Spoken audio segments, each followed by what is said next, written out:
In this example, we're asked to integrate x to the 5 times e to the minus x. It's an integration by parts question. It's also a perfect example of where we should use the table. Since the x is to the power of 5, we're going to have to differentiate it a few times, or use integration by parts actually 5 times before we get to the result. Whereas in the table, we can write our result very quickly. So we choose our parts. U is going to be the part where we differentiate, it becomes smaller or easier. E to the minus x is dv, because we can just keep taking the integral as many times as we want with very minimal effort. So 5x to the 4, when we differentiate, 20x cubed, 60x squared, 120x, 120, and 0. The integral of e to the minus x is minus e to the minus x. The integral of that becomes e to the minus x, integrating again, and so on. We keep integrating until we get the same number. So we have 1, 2, 3, 4, 5, 6, and one more, 7. Okay, now that we've differentiated one side to 0, integrated the other as many times, we know the signs alternate, beginning with positive, and we multiply on a diagonal and then integrate across the bottom to write our result. So the answer is going to be negative x to the 5 e to the minus x minus 5x to the 4 e to the minus x minus 20x cubed e to the minus x. So we're here now, so minus 60x squared e to the minus x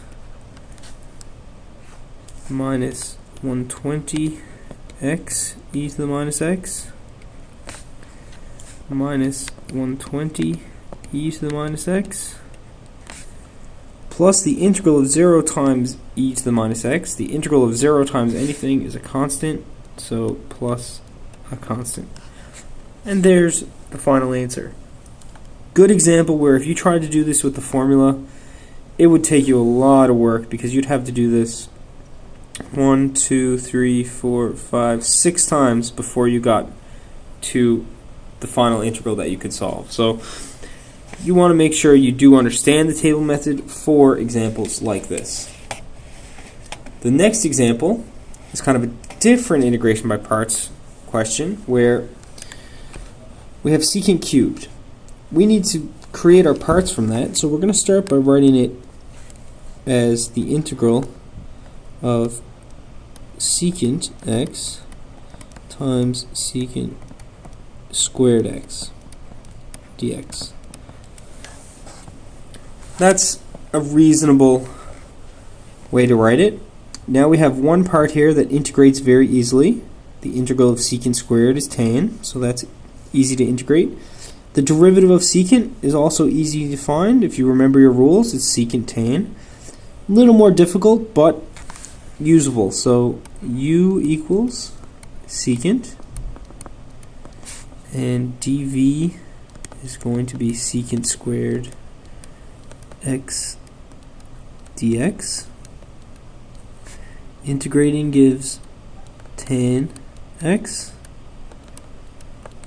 for v, and differentiating u gives secant x tan x.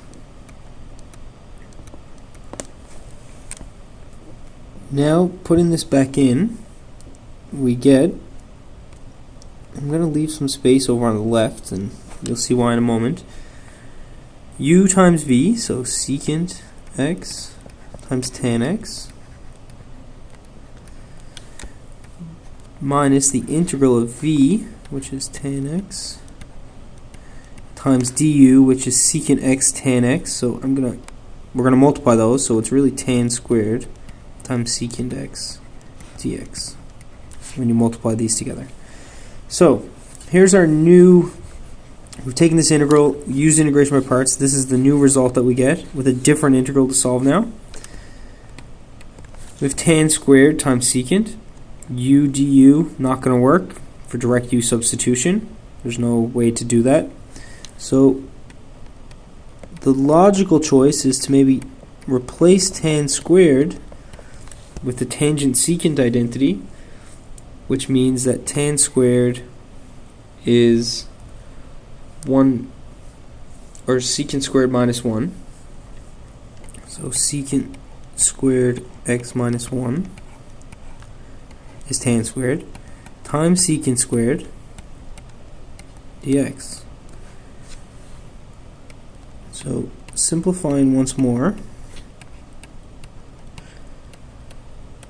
we can multiply here, and I'm going to write it as two integrals. This is secant cubed x dx minus the integral of secant x dx.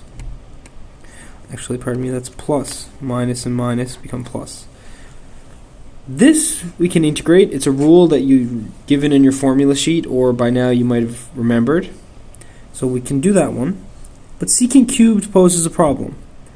Secant cubed, we actually have to do integration by parts and then substitution, because that's exactly what we're trying to solve here.